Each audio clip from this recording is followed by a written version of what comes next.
u ilmeyn waxaad heli kareen. waa macquul inaad ku riyooto adigoo dayaxa dushiisa saaran, laakiin inaad gaarto waa habeenka riyada ah ee tagtay. intuu cirka ku jiro ayaan anna ku jiraa. waxaan kaa fogaaday inta ka hartay noloshaada. intaan kula socday xabsi mooye ma arag farxad jacaylka maanta ii kaa galay aniga waa mid kuu been sheegay adiga, laakiin dhabta ayaa ah laba aan isqaadin inaan nahay. dhabbadu way kaa dhumin marnaba. adigoon xeebaha soo arag badweynta laguma dabaasho.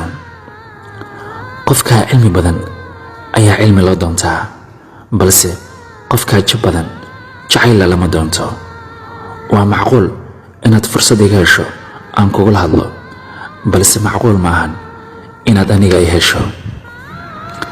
intaan kula socday adiga wuxuu ahaa waqti iga lumay oo aan weligay ka shalayn doono ebed. jacaylka laba qodob ayuu ku taagnaa, waa istixgelin iyo kalsooni. maantana 3 qodob ayuu noqday, waa xiiso, khiyaano iyo danaysi. haddii aad horay u ogeyd intaa, waxaa qalad kugu ah xadkaada inaad soo dhaafto. haddii aadan ogayna, waa kuwa cashare maanta baro. ama xumow ama samow, dhibtaada qofku oga kaa gasho.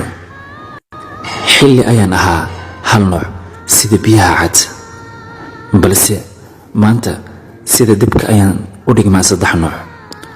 qofkii gubayana waan aqaanaa, iyo midka daawadeyda ah anna kala garo. cafis baad ka tahay agteeda, balse dadka kala baro. haddaad tahay qof xumaato iga damacsan iyo qof wanaagii badaba, waad ku mahadsan tahay. booskaagan banaana xaggayga.